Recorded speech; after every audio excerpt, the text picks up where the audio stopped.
frameworkல பாத்தீங்கன்னா most used interface பாத்தீங்கன்னா list interface. இந்த list interface வந்து couple of implementation இருக்கு. அதுல ஒன்னு பாத்தீங்கன்னா array list, another வந்து linked list.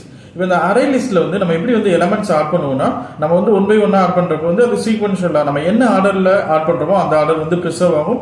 அதே போல அரே லிஸ்ட்ல வந்து டூப்ளிகேட் வந்து அலோ பண்ணும். இதுதான் வந்து அரே லிஸ்ட்ல எலிமெண்ட் ஆட் பண்றது. அரே லிஸ்ட்ல வந்து நீங்க நிறைய டைப் ஆஃப் எலிமெண்ட்ஸ் ஆட் பண்ணிக்கலாம். ஃபார் எக்ஸாம்பிள் ரேப்பர் கிளாஸஸ் எல்லாம் ஆட் பண்ணிக்கலாம். அதே போல கஸ்டம் டிஃபைன்ட் ஆப்ஜெக்ட்ஸ் எல்லாமே நீங்க ஆட் பண்ணிக்கலாம். ஃபைன். இப்போ வந்து நம்ம ஒன்ஸ் வந்து எலிமெண்ட்ஸ் எல்லாம் ஆட் பண்ணதுக்கு அப்புறம் அதை எப்படி நம்ம ஐட்ரேட் பண்ண போறோம்னு பார்க்கறோம்.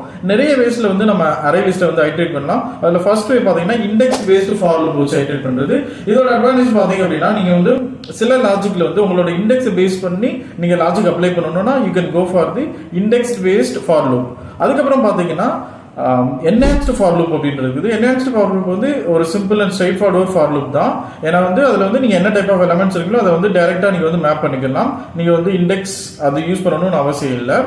அதுக்கப்புறம் இந்த அரே லிஸ்ட்ல வந்து இப்போ கம்பேர் டு அரே லிஸ்டோட அட்வான்டேஜஸ் என்ன பாத்தீங்கன்னா, அரே லிஸ்ட் வந்து டைனமிக் இன் நேச்சர். நீங்க எவ்வளவு எலிமெண்ட்ஸ் ஆட் பண்றீங்களோ அது வந்து டைனமிக்கா வந்து க்ரோ ஆகும்.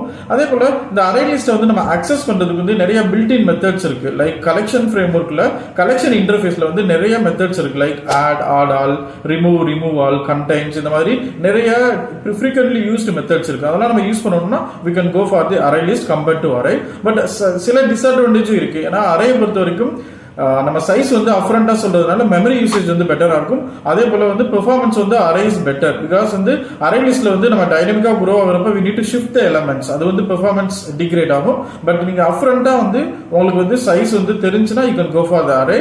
பட் டைனமிக்கா க்ரோ ஆகும்னா you need to choose array list. Okay friends, உங்க அப்ளிகேஷன்ல நீங்க ஃப்ரீக்வெண்டா என்ன யூஸ் பண்ணுங்க அப்படின்றத கமெண்ட் பண்ணுங்க. அதே போல இது வந்து ஃபுல் டீடைலா தெரிஞ்சுக்கணும்னா இந்த வீடியோ வந்து செக் அவுட் பண்ணுங்க. தேங்க்ஸ்.